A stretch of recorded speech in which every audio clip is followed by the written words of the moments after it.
거룩하신 아버지, 감사합니다.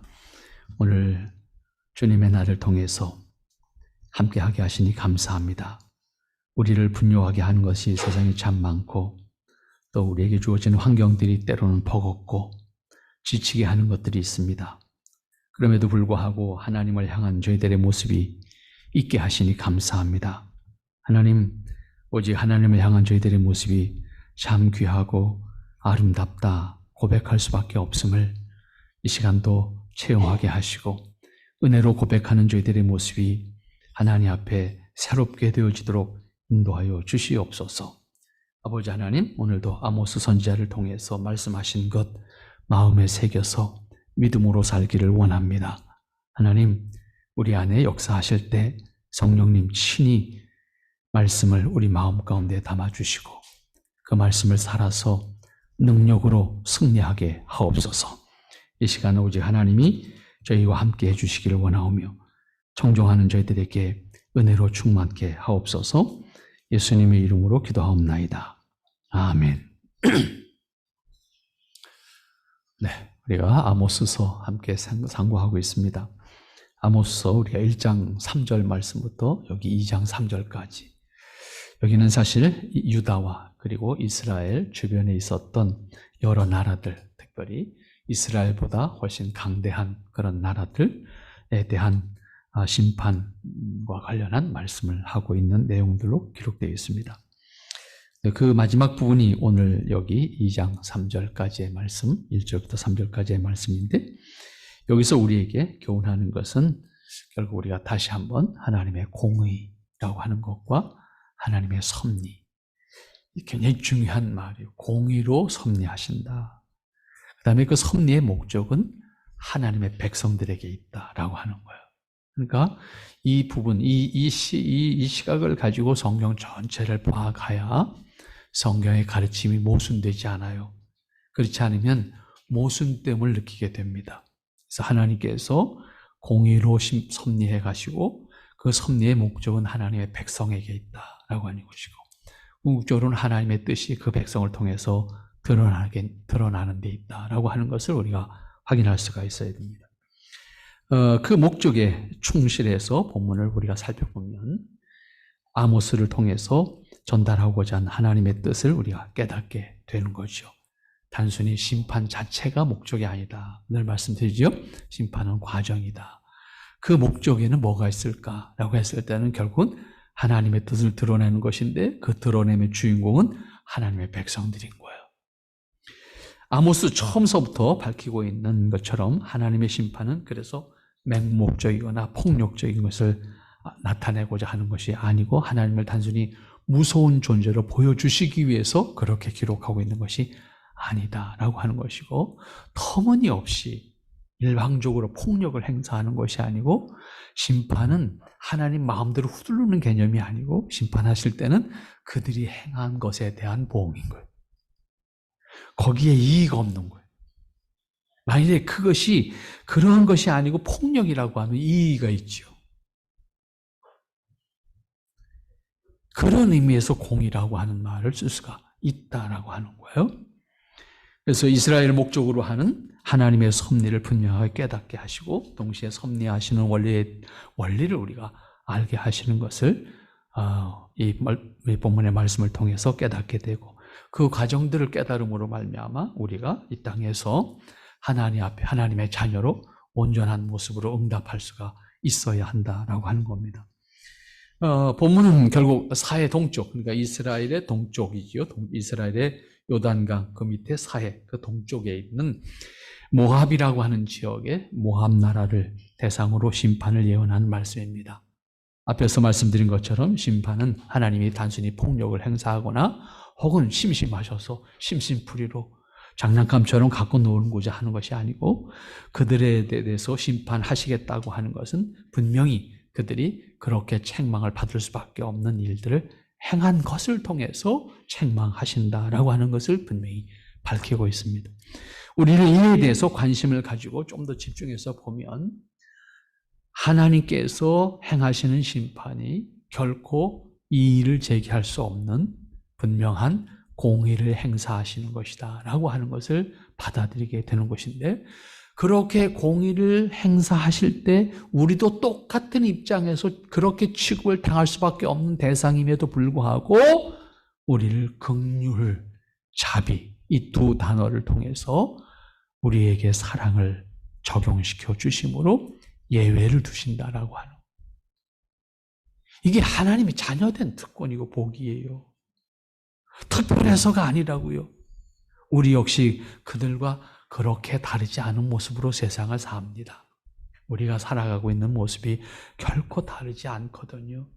좀 낫다고 이렇게 잣대를 가지고 잴 수는 있을지 모르지만 하나님 보실 때 그놈이나 똑같은 다르지 않은 모습임에도 불구하고 긍휼과 자비를 통해서 하나님께서 우리를 사랑하시겠다고, 그래서 우리에게 용서하시는, 그래서 주님이 대속하시는 은혜로 우리의 죄값을 받으시겠다라고 하는 선언을 하신 것이 복음인 거예요. 다른 게 복음이 아니라고요. 이 사실 때문에 우리가 하나님 앞에 부복하고 하나님의 은혜를 감사한 거지요. 하나님께서 심판을 하시는 데는 분명한 이유가 있습니다. 그냥 지나칠 수 없는 것은 그 이유가 언제 어디서든지 재현될 수 있는 것이고, 누구에게도 아담의 후손이라고 하면 다 똑같은 모습으로 있을 수밖에 없다는 사실도 우리는 인정할 수밖에 없는 겁니다. 그런데 하나님께서 모압을 심판하시겠다 말씀하시면서 그 심판해야 되는 이유가 뭔가, 그 1절 말씀에서 그렇게 말씀하고 있어요. 여호와께서 가라사대 모압의 서너 가지 죄로 인하여 내가 그 벌을 돌이키지 아니하겠다.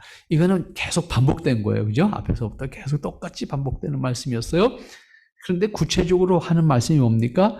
이는 저가 에돔 왕의 뼈를 불살라 회를 만들었습니다. 모압의 죄가 무엇이냐? 모압의 죄를 굳이 한 가지 끄집어낸다고 하면 에돔의 왕을 잡아서 그 왕을 불사르고 그 뼈를 갈아서 회, 시멘트를 만들었다. 우리 식으로 말하면. 그 상황을 잘 장면을 상상을 한번 해보시면 될 겁니다. 전쟁을 통해서 인간이 인간 자신을 확인할 수 있는 것이 있어요. 뭘까요? 잔인함입니다. 전쟁을 통해서 인간을 볼 수 있는 것은 인간의 잔인함밖에는 없습니다. 여러분, 지구 반대편에서 지금 전쟁이 진행되고 있잖아요. 우리는 화면을 통해서 보니까 마치 무슨 게임장 안에서 무슨 전투병들이 나와서 싸우다가 죽고 또 뛰어가고 그런 모습으로 보는 것 보이지 않습니까? 그러나 그 전장에서의 모습은 어떤 걸까요? 그들이 느끼는 공포는 어떤 걸까요? 그들이 죽여야 되는 대상들이 죽어가는 모습을 봤을 때 사람은 어떤 모습이 될까요? 평소에는 선하고 점잖은 사람인데 그런 사람들이 전장에서 경험하게 되는 잔혹함은 입으로 형용할 수가 없습니다. 어떤 명분의 전쟁이라도 그 과정과 결과는 다르지 않습니다. 똑같습니다. 평소에 선하게 보이던 사람들도 전쟁에서 죽음을 경험하게 되면 감추어져 있었던 본성, 그 본성은 악한 본성인 거예요. 그 본성이 그대로 드러나는 거예요. 뿐만 아닙니다. 우리가 일상에서 접하게 되는 뉴스에서 전해지는 강력 사건들을 보면서 어떻게 사람이 그럴 수 있을까? 우리 그렇게 이야기합니다. 사람으로서는 결코 할 수 없는 그런 악행을 하는 것을 우리는 뉴스를 통해서 봅니다. 그런데 그것이 특별한 사람이 아니에요. 그 사람도 나와 똑같은 사람입니다. 그 사람이 특별히 악해서 어떤 의미에서 모든 사람의 내면에 어딘가에 숨겨져 있던 악한 요소들이 어떤 상황과 통제되지 못하는 자기 자정 능력을 가지지 못했을 때, 혹은 자신의 어떤 목적을 위해서 거기에 집중하게 됐을 때 모든 것을 순간 잃어버리게 되지요. 자기를 컨트롤하지 못하게 됩니다. 그때 나타나는 모습이 바로 악한 모습인데 그 모습은 우리 모두에게도 숨겨져 있는 모습이에요. 인간의 내면에 숨겨진 악한 속성은 우리 스스로도 모릅니다. 위기에 처하게 됐을 때 아니면 어떤 순간에 드러나게 되는데 그것은 자신도 예측할 수 없는 상황입니다. 그러나 범죄 사건과 관련해서 전해지는 모습은 특별히 그 사람에게만 있다고 생각할 수 있게 되는데 그렇게 생각하는 것은 착각입니다. 아담 이후에 태어난 모든 사람은 그러한 속성을 이미 가지고 있기 때문입니다. 그러므로 그 사실을 인정하고 그 속성이 자신으로부터 드러나지 않도록 자신을 통제할 수 있는 것, 그것이 신앙으로 사는 사람에게 있어서 가장 중요한 자기 통제, 자기 컨트롤하는 자세입니다.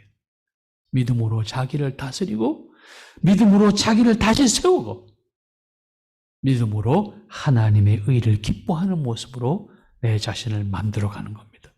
그것이 하나님의 의에 대한 우리의 자세입니다. 하나님 앞에서 자신의 약함을 고백하고 스스로 악함을 부끄러워하면서 오직 하나님의 기뻐하시는 모습으로 응답하기를 원하는 마음으로 하나님 앞에 나아가는 것이고 하나님 앞에서 자신을 부정하는 겁니다.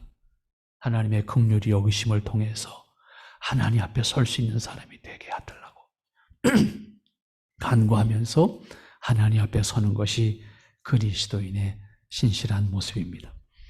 하나님께서 모압을 심판하실 때 말씀하시면서 그 이유를 특별히 언급한 것이 아까 읽은 1절 말씀입니다. 하나님은 모압에 대해서도 같은 형태로 말씀을 반복하면서 그 뜻을 전하게 하고 있습니다. 그것은 우리가 앞에서 읽었던 모압의 서너 가지 죄로 인하여 내가 그 벌을 그들로부터 돌이키지 않겠다. 이건 지난 시간에 우리가 강조했으니까 넘어갑니다. 하나님께서 모압을 심판할 때 그 근거도 없이 감정적으로 하나님의 능력과 권세를 일방적으로 행사하시겠다라고 하는 것이 아니라 분명히 그들이 범한 죄에 대해서 그들이 행한 악에 대해서 심판하시겠다. 그 뜻을 밝히고 계신데 그것이 그들이 범한 서너 가지 죄를 근거로 해서 그 벌을 근거로부터 그들로부터 돌이키지 않겠다라고 하는 하나님의 입장을 분명하게 말씀하시는데 그 중에서도 하나님이 아모스 선지자를 통해서 꼭 집어내서 하는 말씀이 모압이 행했던 악행 가운데 대표적인 한 예를 말씀하고 있는 겁니다. 저가 에돔 왕의 뼈를 불살라 회를 만들었다. 이것은 모압 사람들이 어떤 악을 행했는지를 알 수 있는 지적입니다. 동서를 막론하고 이미 죽은 사람의 시신을 매우 조심스럽게 다루는 것이 최소한의 인간됨의 자세입니다. 아무리 원수지간의 사람이 죽었다고 해도 일단 죽은 사람은 함부로 대하지 않는 것이 인간의 기본이다. 그런 얘기죠. 그런데 여기 모압 사람들이 행한 것을 보면 이미 죽은 에돔의 왕을 불태우고 나머지 뼈가루까지 불태워서 회를 만들었다. 당시에나 지금에도 있을 수 없는 일입니다. 가장 잔혹한 모습이고 가장 인간됨을 부정하는 모습입니다. 이러한 것이 그들에게만 있었나요? 아니요. 우리 역사에도 수없이 있었습니다. 우리 스스로가 부끄럽기 때문에 드러내지 않을 뿐입니다. 우리 조선시대까지만 해도 아주 악한 그 역적에 대해서 능지처참이라고 하는 형벌이 있었습니다. 그 가운데 대표적으로 기독교를 조선에 들어오게 하는 큰 공헌했던 김옥균이라는 사람 우리가 압니다. 상해에서 암살해서 죽였습니다. 그 시신을 가져다가 용산에서 능지처참 다시 했습니다. 능지처참한 죄인의 시신은 누구도 거둘 수가 없었습니다. 거두면 같은 죄가 됩니다. 그 갈갈이 찢긴 시신은 개들이 물고 다녔습니다. 그게 우리의 모습이었습니다. 그래서 김옥균의 시신은 지금 어디에도 없습니다. 그런데 재미있는 것은 김옥균의 묘는 참 많습니다. 제가 처음에 김옥균의 묘를 발굴하기 위해서 아산의 어느 산을 헤매고 있을 때였습니다. 참 찾기 힘들었습니다. 겨우 찾았습니다. 그럼 찾고 나니까 저기 어디 또 있대. 이건 또 뭔가. 그래서 또 그곳을 가서 헤매던 그런 기억이 30년 전에 기억 속에 있습니다만, 요즘은 잘 관리해서 요즘은 길까지 났어요. 간판도 붙었더라고. 그래서 세상이 참 많이 바뀌었구나 그런 생각은 듭니다만, 우리 스스로의 역사입니다. 그런데 아모스가 이 사건을 굳이 드러내는 이유가 어디에 있습니까? 바로 모압 사람들이 그만큼 악하고 잔인한 일을 행한 사람들이었다라고 하는 것을 지적하는 거죠. 모압에 대한 하나님의 심판은 그냥 하나님의 감정 표현이 아니고 일방적인 하나님의 어떠한 입장을 구현하겠다라고 하는 과정에서 시행하겠다 아니에요. 그들이 행한 대로 심판의 과정 속에서 그들이 행한 것을 근거로 행하시겠다. 하나님 앞에서 우리가 어떻게 서야 할 것인가, 하나님 앞에서 우리가 어떠한 모습으로 서야 할 것인가 라고 하는 것은 믿는 우리에게 있어서도 다르지 않아요. 그렇다고 해서 우리가 다시 지옥에 가는 문제를 이야기하는 게 아니에요. 하나님으로부터의 책망은 다르지 않다, 그런 말씀입니다. 그 다음 2절 말씀, 내가 모압에 풀을 보내리니 그리옷 궁궐들을 사르리라. 모압이 요란함과 외침과 나팔 소리 중에 죽을 것이라. 이 죽을 것이라고 하는 표현 자체가 절망이잖아요. 절망이잖아요. 그런데 그 죽을 것이라고 하는 말씀 앞에 서술되어 있는 문장을 쭉 보면 참 요란하게 죽어요. 궁궐을 불사를 것이고 모압이 요란함과 외침과 나팔 소리 중에 죽을 것이다. 하나님께서 모압에 대해서 어떤 벌을 내시겠다고 표현하는지를 이렇게 묘사하고 있는 겁니다. 하나님의 심판은 절망입니다. 절망이라고 하는 말은 더 이상 소망이 없다는 것을 의미합니다. 곧 절망은 다시 기회가 없음을 의미합니다. 사람에게 있어서 가장 힘들고 고통을 주는 것은 당면한 고통과 아픔이 지난 다음에도 어떤 소망이 없다는 그 사실을 확인하는 순간 절망입니다. 반대로 아무리 힘들고 고통스러운 일이 있다 할지라도 그 시간들이 지난 다음에 작은 희망이라고 있다고 하면 당면한 고통을 감내할 수 있는 에너지가 생깁니다. 그리고 절망하지 않습니다. 그걸 이기려고 합니다. 그런데 여기 모압 사람들에게 대한 심판을 예언하는 아모스는 이에 대해서 매우 단호하게 하나님의 입장을 전달합니다. 그리옷 궁궐들을 불사할 것이다. 그것은 모압 사람들에게 있어서 최고의 자랑이고 최고의 권위를 상징하는 궁궐입니다. 지금도 다르지 않습니까? 한 나라의 대통령이 살고 있는 대통령 관저를 불태웠다라고 하면 어떻게 되겠습니까? 그 나라가 이미 전쟁에서 진 것이 되거나 아니면 그 국민 전체가 절망하게 되겠죠. 그런데 그것을 불태우겠다고 합니다. 국민들이 가장 자랑스럽게 생각하는 궁궐을 다른 방법이 아니라 불태워서 없애겠다고 하는 표현은 시각적으로 사람들에게 가장 절망감을 느끼게 하는 겁니다. 인간의 권세가 정말로 아무것도 아님을 확인할 수 있도록 하겠다고 하는 것과 다르지 않습니다. 왕의 권세가 궁궐이 불태워지는 장면을 통해서 그렇게 사라지는 겁니다. 우리나라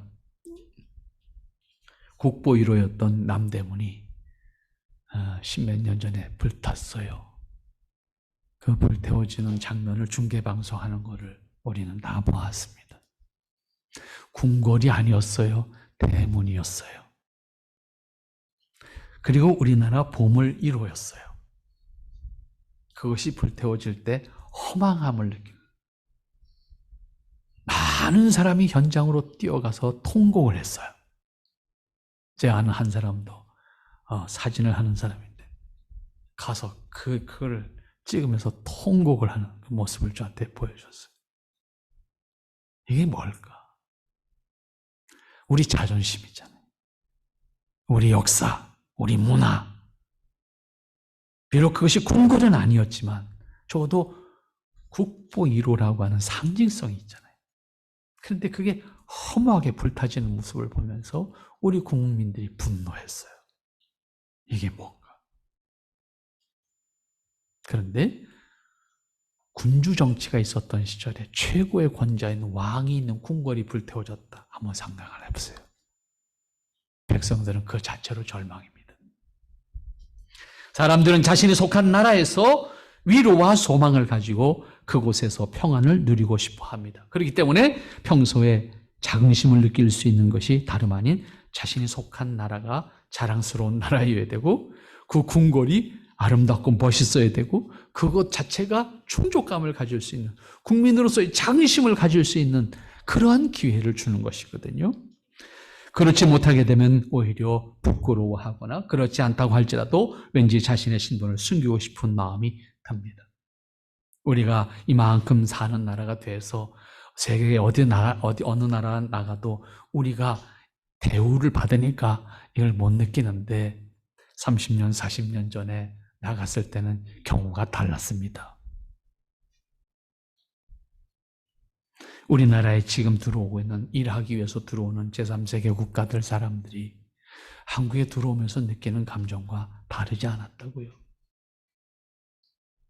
그만큼 모압 사람들은 자신들이 이룩한 경제와 문화를 자랑하고 싶었을 것입니다. 그런데 그들에게 자신들이 자랑하던 그것이 부끄러움의 요소가 되었다면 얼마나 황당하겠습니까?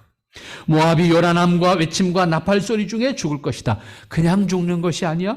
모압이 하나님의 심판을 받을 때 있게 될 상황을 설명하는 말씀입니다. 그들이 멸망하는 과정에서 사람들이 경험하게 될 아비규환의 상황을 그대로 묘사한 겁니다. 얼마나 고통스럽고 사람들에게 조롱을 당하며 절규하는 모습을 충분히 그려볼 수 있는 장면입니다. 아마 지옥을 상상할 수 있다고 한다면 그것이 아니더라도 적어도 전쟁 중에 피난을 하고 그 과정에서 사람들 가운데 폭탄이 떨어져서 죽어가는 사람들이 생겼을 때 그 난장판이 된 모습 상상해 볼 수가 있는 표현입니다. 상상할 수 없는 소음과 절규하는 고통의 소리가 여기저기서 들릴 것입니다. 처참한 광경을 상상해 보면 그들이 당하게 될 심판이 어떤 것일지 상상이 가능해집니다. 상황에 따라서는 모압 사람들에게 고통을 당했던 사람들이 있다고 하면 그들의 고통을 기뻐하기도 할 것입니다. 평소에는 억울함을 당했기 때문에 스스로 분노하게도 될 것입니다. 그러면서 모압이 고통받는 모습을 보면서 주변 사람들은 박수를 칠 수도 있을 것입니다. 이 상황은 참으로 복잡한 상황을 우리에게 설명하고 있습니다.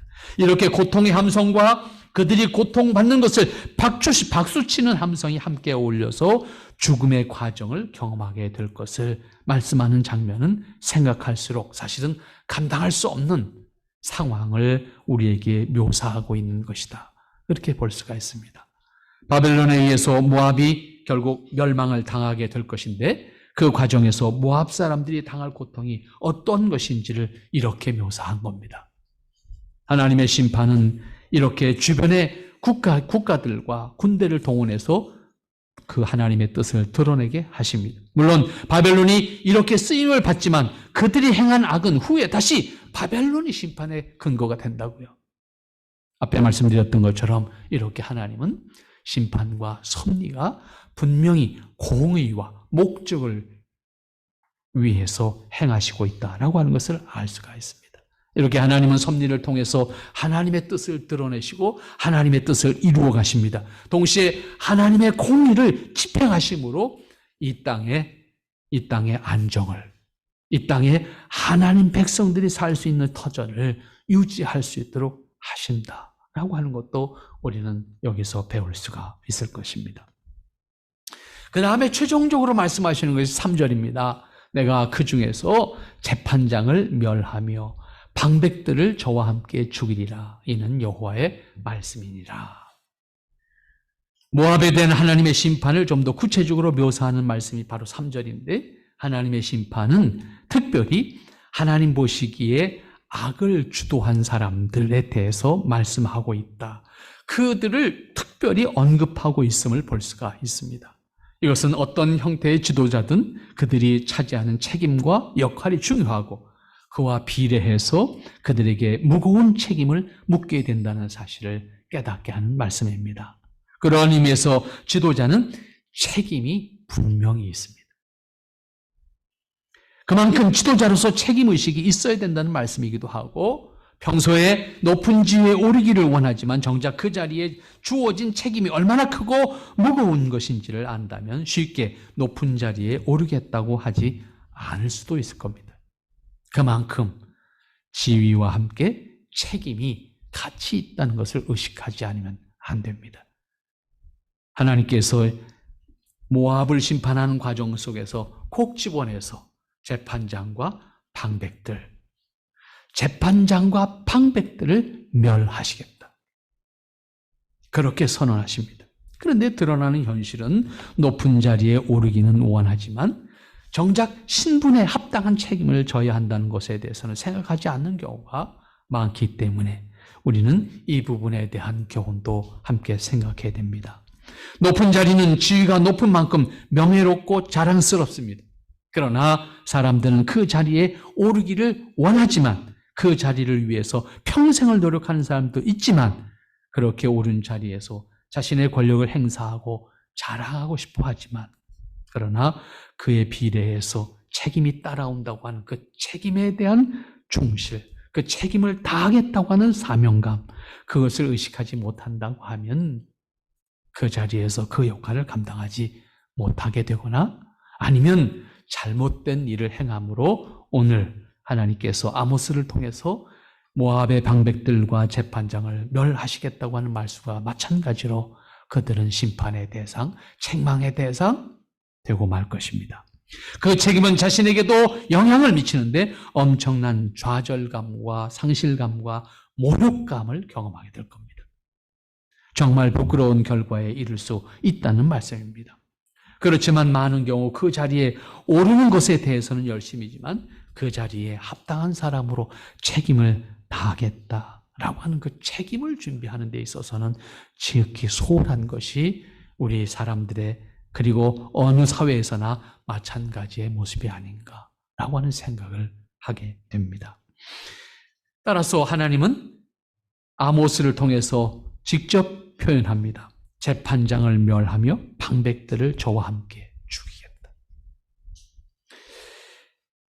여기서 모압의 최고 권력자와 지도자들이 당하게 될 심판이 어떠한 것인지를 말씀하고 있습니다. 우선 심판의 과정에서 가장 큰 고통을 당할 사람들은 재판장과 방백들이다. 재판장을 멸하겠다, 방백들을 죽이겠다. 이것은 어느 시대 어떤 전쟁에서도 다르지 않습니다. 여기서 재판장은 판사를 지칭하는 단어로 우리가 이해할 수 있는 단어입니다만은 그 시대로 가면 판사나 재판장이라고 하는 것이 별도로 있지 않고 군주 국가에서 최고의 재판장은 군주 자신입니다. 결국은 재판장은 군주를 의미하는 말로 이해할 수가 있습니다. 당시에 절대 권력을 가진 왕이 최고의 재판장이기도 했기 때문입니다. 그러한 의미에서 본다고 하면 이것은 왕을 의미하는 단어로 이해할 수 있는 말이 됩니다. 모압의 최고 지도자인 왕도 사람들 앞에서 조롱과 천대를 받으면서 멸망을 당하게 될 것이다. 죽음에 처하게 될 것이다. 라고 하는 말씀입니다. 방백들이라고 하는 것은 정부의 관리들을 의미하는 겁니다. 모압의 지도자들을 지칭하는 것으로 말할 수 있습니다. 이렇게 볼 때 심판의 과정에서 가장 고통을 당하게 될 사람들, 왕과 그 나라의 지도자들입니다. 그들의 행함을 통해서 악이 있었고 그들의 행함을 통해서 부정이 있었고 그들의 행함을 통해서 억울함이 있었고 그들의 행함을 통해서 잔혹함이 있었고 그들이 행한 것에 대한 하나님의 심판이 그들에게 있게 될 것을 말씀합니다. 왕이나 지도자들이 죽임을 당한다고 하는 것은 모압 백성들에게는 다시 절망이 됩니다. 왕은 최고의 권력자이지만 동시에 국민들에게 왕은 국가를 의미하는 것이기 때문에 왕 개인의 죽음을 의미하는 것에 머물지 않고 왕의 죽음은 곧 백성들 모두에게 절망을 가지게 하는 겁니다. 하나님은 분명히 왕과 백성들을 모두 죽이겠다고 선언하십니다. 그것은 역시 그들이 하나님 앞에서 행한 악행들을 하나님께서 근거로 해서 심판하시겠다라고 말씀하십니다. 왕과 방백들이 모두 죽임을 당하게 될 때 백성들이 느끼는 절망과 백성들이 느끼는 상실감은 표현하기 힘든 겁니다. 그래서 그러한 환경 속에서 오랜 동안 살아온 사람들은 변화하는 환경에 대처를 잘합니다. 그리고 쉽게 적응합니다. 여러분, 우리나라가 일본이 한국만 왜 니네들만 그렇게 맨날 우리를 비비워하냐. 아시아에 다 식민지 했던 날 가만히 있는데 왜 너희만 그렇게 우리를 나쁘다고 그러냐. 이제 이런 표현 하잖아요. 왜 우리만 왜 그럴까? 우리가 독종이라 그런가? 다른 나라들이 바로 그런 나라였어요. 어차피 누구한테 지배를 받아. 어차피 누구한테 지배를 받으니까 지배를 받을 바에야 편안한 사람들한테 지배받는 게 좋겠다. 그러니까 악한 감정이 없는 거예요, 그 사람들. 똑같이 식민지를 당했지만 악한 감정이 없는 거예요. 왜? 일본이 지배할 때가 제일 편했어. 이 마음이니까. 다른 사람들이 지배할 때는 힘들었어. 근데 일본이 지배할 때는 편했어. 이거잖아요. 그러니까 그들은 저항을 안 하는 거예요. 그때가 오히려 좋았다 그러는 거예요. 그러니까 일본이 하면 다른 사람들 다 좋다는데 왜 니만 나쁘다 그러냐.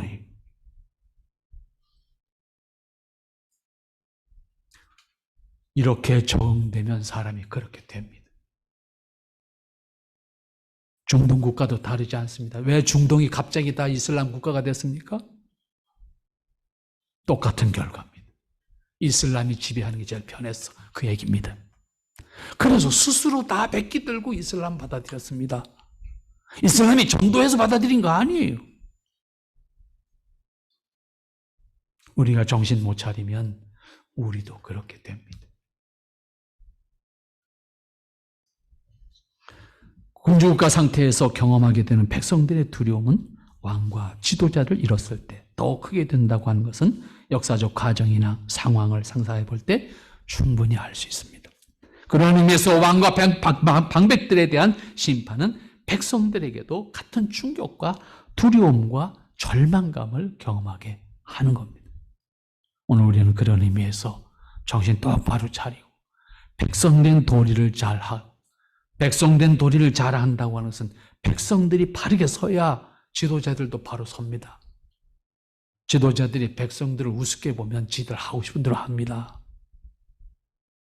백성들이 똑바로 서야 자기들 하고 싶은 대로 못하는 거예요.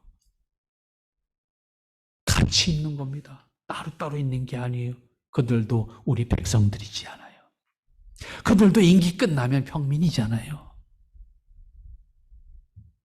국민이 정신 똑바로 차리고 하나님의 공의를 두려워하는 그러한 나라를 만들어가는 스스로의 모습이 될 때 지도자들도 똑바로 하고 지도자들도 하나님을 두려워하고 백성을 두려워하고 그래서 이 땅에도 공의가 이 땅에도 하나님의 뜻이 드러나는 아름다운 모습으로 된다 그 말입니다. 우리가 똑같은 말씀이지만 모압에 대한 심판을 말씀하시는 말씀이지만 그 심판의 말씀을 통해서 우리가 받아야 될 교훈은 바로 우리가 똑같은 처지가 되지 않도록 모압처럼 심판의 대상의 소리를 듣지 않도록 하나님을 믿는 백성들로서 하나님의 심판은 누구도 피할 수 없다고 하는 사실을 분명히 깨닫고 특정한 사람들만의 문제가 아니라 모든 백성들도 같은 절망 가운데 빠질 수밖에 없다는 사실을 확인하는 가운데 우리 스스로가 하나님의 공의를 기뻐하고 우리 스스로가 하나님의 뜻을 기뻐하고 하나님의 은혜를 사모함으로 하나님의 뜻을 살아가는 사람들. 그래서 이 나라가 하나님 기뻐하시는 나라의 모습. 이 나라 지도자들이 하나님 앞에 바로 설 수 있는 지도자들이 될 수 있도록 그렇게 기도하면서 함께 만들어가는 나라가 되어야 우리나라를 통해서 하나님이 드러내시고자 하는 하나님의 뜻이 아름답게 드러나고 우리들은 그 안에서 또 그것을 기뻐할 수 있는, 그것을 화답할 수 있는, 그것을 찬양할 수 있는 하나님의 사람들로 복이 있게 된다라고 하는 사실을 기억하고 하나님의 뜻을 살아갈 수 있는 우리 모두가 되도록 하십시다. 기도합니다. 거룩하신 아버지 하나님, 감사합니다. 아버지께서 허락하시는 그 은혜를 통해 우리 자신의 모습을 확인하게 하시니 감사합니다. 아버지 하나님 크신 은혜와 사랑과 아버지 하나님의 기뻐하심과 은혜를 통해서 온전하게 설 수 있도록 축복하시고, 하나님께서 허락하시는 귀한 은혜를 날마다 더하실 때 하나님 보시기에 아름다운 모습으로 더하여 주시어서 영광과 찬미를 온전히 드러낼 수 있는 복되다 여김을 받을 수 있는 하나님의 사람들 되게 하시고, 하나님 우리가 근심과 염려에 매이지 아니하고 하나님 앞에 온전히 섬으로 말미암아 하나님이 기뻐하시는 뜻을 사는 기쁨으로 땅에서 승리하는 하나님의 자녀들 되게 하여 주시옵소서. 아버지 하나님, 행여 어리석음으로 하나님의 뜻을 저버리지 않는 백성들 되게 하시고 이 나라 지도자들 되게 하여 주시옵소서. 모압이 심판의 대상이 된 것처럼 하나님의 진노하심의 대상이 되지 아니하도록 이 나라를 지키시고 인도하여 주시어서 하나님의 뜻과 은혜로 충만한 나라가 되게 하옵소서. 예수님의 이름으로 기도하옵나이다. 아멘.